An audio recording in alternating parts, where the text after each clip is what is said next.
नमस्कार, मैं आपका एजुकेटर पंकज कुमार वर्मा।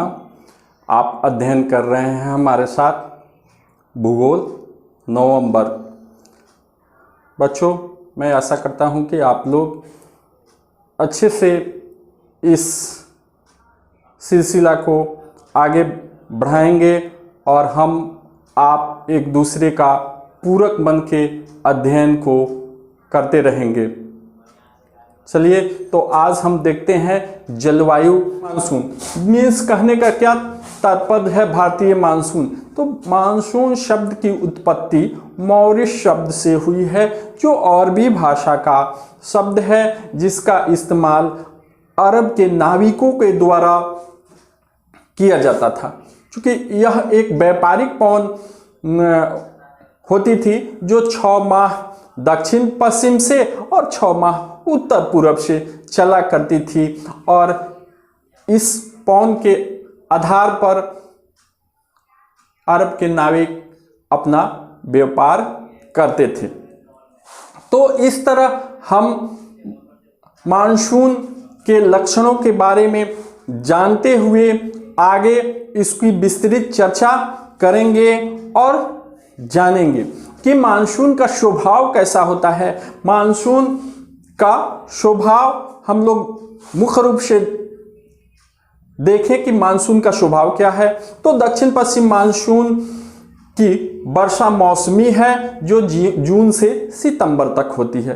यह एक मौसमी है, क्योंकि इस मौसम में ही भारत में निम्न वायुदाब का क्षेत्र होता है, और यहाँ पे जो कर्क रेखा की ओर से उच्च वायुदाब से पवनें चलती है, और भूमध्य रेखा को पार करने के बाद फेरल के नियम के अनुसार वो अपनी दाहिनी ओर मुड़ जाती है और दक्षिण पश्चिम मानसून का रूप ले लेती है, और इस तरह इससे भारत में वर्षा होती है।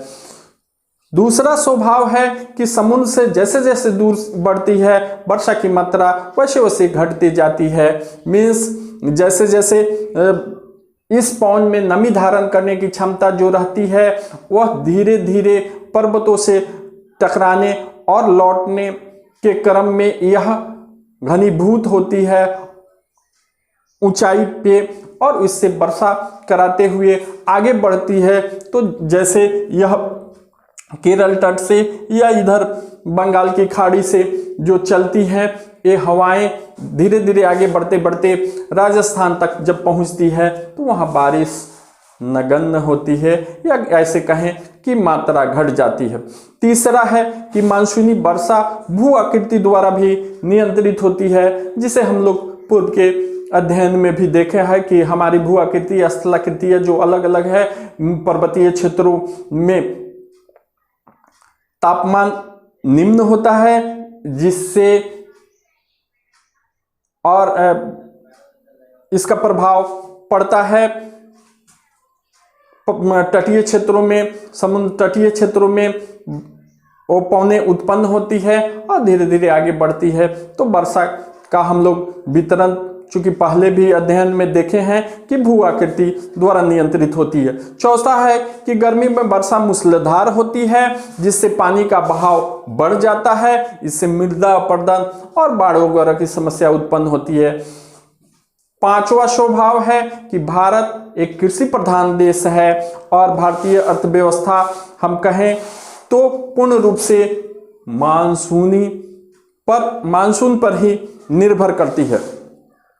छठा है कि मानसूनी वर्षा का भारत में वितरण भी असमान है, जो औसत रूप से हम देखें तो 25 सेंटीमीटर से लेके 1180 सेंटीमीटर तक होती है। फिर मानसून कभी पहले आ जाता है, इसका 7वां स्वभाव है कि मानसून कभी पहले आ जाता है, कभी देर से आता है, या फिर कभी उसमें ऐसा हो जाता है कि मानसून का प्रभाव ही नहीं पड़ता है। तो इस तरह भारत में मानसून का स्वभाव हम लोग अलग अलग अध्ययन के रूप में देखें। धन्यवाद, मिलते हैं अगले वीडियो में।